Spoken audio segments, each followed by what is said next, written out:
यदि तुम चाहते हो कि तुम्हारा जेईई मेंस के फर्स्ट अटेम्प्ट में 99 परसेंटाइल बन जाए तो उसके लिए तुम्हें मैथ्स का 100% सिलेबस कंप्लीट करना पड़ेगा। जेईई मेंस में मैथमेटिक्स में जब आपके 60 मार्क्स आएंगे फर्स्ट अटेम्प्ट में 50 से लेके 60 मार्क्स, तब आपका 99 परसेंटाइल बनेगा और उसके लिए आपको फुल सिलेबस कंप्लीट करना पड़ेगा। जितना जल्दी आप इस चीज को एक्सेप्ट करोगे, इस बात को एक्सेप्ट करोगे, उतना ही आपके लिए अच्छा होगा। अब मैं ऐसा क्यों बोल रहा हूं, आपको एक चीज समझना चाहिए कि जैसे जेईई मेंस का जो पेपर है, यदि मैं मैथ्स की मैं बात करूं, मैथ्स सेक्शन की मैं बात करूं, तो 30 जो क्वेश्चंस होंगे उन क्वेश्चन में कुछ इजी क्वेश्चंस होंगे, कुछ मॉडरेट होंगे और कुछ टफ क्वेश्चंस होंगे। और यदि आप केवल इंपॉर्टेंट चैप्टर्स करके जाते हो, वहां से टफ क्वेश्चंस आ जाएंगे, आप नहीं बना पाओगे। और यदि आप कुछ ऐसे चैप्टर्स हैं, बहुत सारे चैप्टर्स यदि आप छोड़ के चले जाओगे, यदि इजी क्वेश्चन वहां से आएंगे तो वो भी आप पर नहीं बनेंगे। तो एक चीज अपने माइंड में ये सेट कर लो, यदि 99 परसेंटाइल चाहिए है तो आपको फुल सिलेबस कंप्लीट करना पड़ेगा। अब सबसे बड़ा जो क्वेश्चन आपके माइंड में आएगा वो ये आएगा कि भैया मेरे पास केवल 4 महीने हैं और 4 महीने में कंप्लीट सिलेबस में कैसे करूंगा। तो इस क्वेश्चन का जो सॉल्यूशन है वो मैं इस वीडियो में आपको देने वाला हूं, बिल्कुल सटीक आंसर, और आपकी सारी जो कंफ्यूजन है वो आपकी दूर हो जाएगी। मैं बताऊंगा कि इंपॉर्टेंट चैप्टर्स कौन कौन से हैं और उनको किस तरीके से करना है, एंड साथ ही जो बचे हुए चैप्टर्स हैं उनको किस तरीके से करना है, जिससे बचे हुए 4 महीने में आप पूरा सिलेबस भी कर लो और मैथ्स के अंदर आपका 99 परसेंटाइल भी आ जाए। बस आपको वीडियो को स्टार्टिंग से लास्ट तक देख लेना है। चैनल यदि अभी तक सब्सक्राइब नहीं किया है तो चैनल को सब्सक्राइब कर लेना है। चलो वीडियो को स्टार्ट करते हैं। अब देखो, सबसे पहले मैं अलजेब्रा से मैं स्टार्ट कर रहा हूं। तो आपको भी पता है कि सबसे पहले ट्रिग्नोमेट्री तो आपको करनी पड़ेगी, क्योंकि जो ट्रिग्नोमेट्री के जो फॉर्मूले हैं, ट्रिग्नोमेट्री की जो आइडेंटिटीज हैं, ट्रिग्नोमेट्रिक इक्वेशन को कैसे सॉल्व करते हैं, वो तो आपको आना चाहिए। तो सबसे पहले आप क्या करो, ट्रिग्नोमेट्री यदि आपको नहीं आती है तो सबसे पहले तो ट्रिग्नोमेट्री का आप वन शॉट देखो, ठीक है। वन शॉट देखने के बाद फिर आप अलजेब्रा जो है उसको स्टार्ट करोगे। अब आपको करना क्या है, सबसे पहले जितने भी आपके इंपॉर्टेंट चैप्टर्स हैं उनमें आपको फुल लेक्चर्स देखना है और पिछले 5 साल के पीवाईक्यूज को सॉल्व करना है, जितने भी इंपॉर्टेंट चैप्टर्स हैं। और बाकी जितने भी रिमेनिंग चैप्टर्स हैं उनमें आपको वन शॉट देखना है और पिछले 3 साल के पीवाईक्यूज करना है, दैट्स इट। यदि मैं अलजेब्रा की मैं बात करूं तो जो इंपॉर्टेंट चैप्टर्स हैं वो है आपका sequence and series and matrices and determinant, जहां से आपके 2-2 क्वेश्चन जो हैं वो कंफर्म आ रहे होंगे। तो ये जो 2 चैप्टर्स हैं इनमें आपको देख लेना है full lecture plus 5 years PYQs complete हो जाएगा।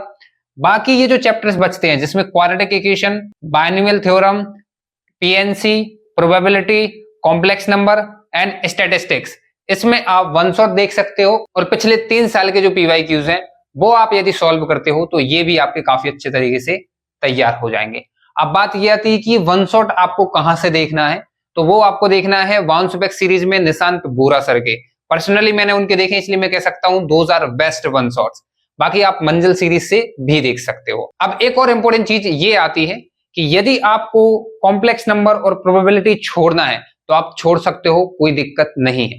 लेकिन ये जो टॉप 5 चैप्टर्स हैं और स्टैटिस्टिक्स एक बहुत छोटा चैप्टर है, इन 5 चैप्टर्स को आपको डेफिनेटली करना है। जिनमें से ये जो 2 चैप्टर्स हैं इनमें आप फुल लेक्चर देख के 5 इयर्स की पीवाईक्यूज करना, एंड बाकी के रिमेनिंग चैप्टर्स में आप one shot plus 3 years PYQs कर लेना। आपके अलजेब्रा से जितने भी क्वेश्चंस आएंगे उनमें से मैक्सिमम आप जेईई मेंस के पेपर में बना लोगे। इसके बाद यदि मैं कैलकुलस की मैं बात करूं तो कैलकुलस में आपके 9 चैप्टर्स होते हैं, sets, relation and function, inverse trigonometric function, LCD हो गया आपका, एमओडी हो गया, एओडी हो गया, indefinite integration, definite integration, area and differential equation. तो इसमें यदि मैं सबसे मोस्ट इंपोर्टेंट चैप्टर्स की मैं बात करूं तो वो आपका है सेट्स, रिलेशन एंड फंक्शन। यहां से 2 क्वेश्चन आपके आते हैं और आपको भी पता है कि पूरा जो कैलकुलस का जो बेस है, जो फंडामेंटल चैप्टर है वो सेट्स, रिलेशन एंड फंक्शन होता है, जहां पे आप डोमेन, रेंज, डिफरेंट टाइप के फंक्शंस पढ़ते हो, आप modulus function, greatest integer function, frictional part function, composite function, 1-to-1 function, on-to function, काफी चीजें आप इसमें पढ़ रहे होते हो। और सबसे इंपॉर्टेंट ग्राफिकल ट्रांसफॉर्मेशन आप पढ़ते हो, जो कि पूरी कैलकुलस की जान होता है। तो ये सबसे ज्यादा इंपॉर्टेंट चैप्टर होता है, यहां से आपके 2 क्वेश्चन आते हैं। एंड इसके बाद आपको भी पता है एप्लीकेशन ऑफ डेरिवेटिव जो है ये भी सबसे ज्यादा इंपॉर्टेंट चैप्टर है।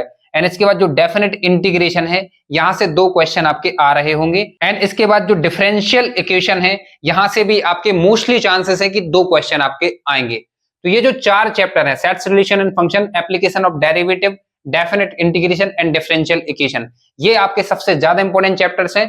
तो इन चैप्टर्स को करने के लिए आपको फुल लेक्चर्स करने हैं एंड पिछले 5 साल के पीवाईक्यूज को सॉल्व करना है। अब यहाँ पे मैं आपको बता दूं कि कुछ टीचर्स क्या है वो केवल बता दें कि ये इंपॉर्टेंट चैप्टर्स हैं, इनको कर लेना, लेकिन आपको भी बताया कि यदि आपको डेफिनेट करना है तो आपको इंडेफिनेट करना पड़ेगा। यदि एओडी करना है तो आपको एमओडी करना पड़ेगा।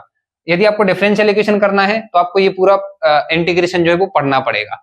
तो इसलिए ये काफी इंपॉर्टेंट हो जाता है कि जितने भी रिमेनिंग चैप्टर्स आपके बचते हैं, जैसे inverse trigonometric function, limit continuity and differentiability, method of differentiation, indefinite और एरिया, इन चैप्टर्स में आप वन शॉट देखो और पिछले 3 साल के पीवाईक्यूज सॉल्व करो, जिससे यदि इन चैप्टर से इजी क्वेश्चन आते हैं वो आप पर बन जाएंगे। साथ ही इंपॉर्टेंट चैप्टर्स करने के लिए भी इन चैप्टर्स को करना पड़ेगा। और यदि कुछ कुछ इंपॉर्टेंट चैप्टर्स जो तुम कर लेते हो उनसे क्वेश्चन आते हैं लेकिन वो आप पर नहीं बनते हैं, तो कहीं ना कहीं ये जो चैप्टर्स हैं ये आपके स्कोर को बूस्ट कर देंगे। तो इसके बाद यदि vector and 3D and coordinate geometry की मैं बात करूं तो आपका जो सबसे ज्यादा जो हाईली स्कोरिंग जो चैप्टर है वो है आपका वेक्टर्स एंड 3D। यहां से आपके कंफर्म्ड 3 क्वेश्चन जो है वो आपकी शिफ्ट में पूछे जाएंगे और जहां पर आपको पता है कि प्लेन जो है वो डिलीट हो चुका है। इसके बाद आपको ये भी चीज पता है कि यदि आपको वेक्टर्स एंड 3D करना है तो आपको स्ट्रेट लाइन तो पढ़ना ही पड़ेगा और यहां से भी आपका एटलीस्ट एक क्वेश्चन जो है वो कंफर्म आएगा। स्ट्रेट लाइन पढ़ने के बाद आप डायरेक्टली वेक्टर्स एंड 3D पे जंप कर सकते हैं, कोई दिक्कत नहीं है। लेकिन जितने भी रिमेनिंग चैप्टर्स है मैंने बोला उसमें आपको one shot plus 3 years PYQs करने हैं, तो आप definitely circle, parabola, ellipse and hyperbola में आप वन शॉट देख के काम चला सकते हो। बाकी जो स्ट्रेट लाइन है और जो वेक्टर्स एंड 3D है उसमें आपको फुल लेक्चर्स देख के 5 इयर्स के पीवाईक्यू सॉल्व कर लेने हैं। यदि आप ये करना चाहते हो कि स्ट्रेट लाइन में भी वन शॉट देखना है तो आप देख सकते हो, बट वेक्टर एंड 3D में आपको फुल लेक्चर्स देखने हैं एंड पिछले 5 साल के पीवाईक्यूज को कंप्लीटली सॉल्व करना है। तो ये मैथमेटिक्स की स्ट्रैटेजी थी। यदि आप इस तरीके से मैथ्स को करते हो तो आपके जो इंपॉर्टेंट चैप्टर्स हैं वो काफी अच्छे तरीके से तैयार हो जाएंगे और जो रिमेनिंग चैप्टर्स हैं वो भी कहीं ना कहीं बेसिक लेवल पे, थ्योरेटिकल लेवल पे तैयार हो जाएंगे, जिससे कहीं से भी यदि क्वेश्चन आता है तो वो आप पर बन जाएगा और कहीं ना कहीं 55 से लेकर 60 मार्क्स आप जरूर स्कोर कर लोगे और आपका 99+ परसेंटाइल जो वो मैथ्स में आराम से बन जाएगा। तो वीडियो यदि आपको हेल्पफुल लगी तो चैनल को सब्सक्राइब जरूर कर लेना और यदि आप मेरी पर्सनल मेंटरशिप में ज्वाइन होना चाहते हैं तो लिंक जो है वो डिस्क्रिप्शन में आपको मिल जाएगी। Thank you for watching.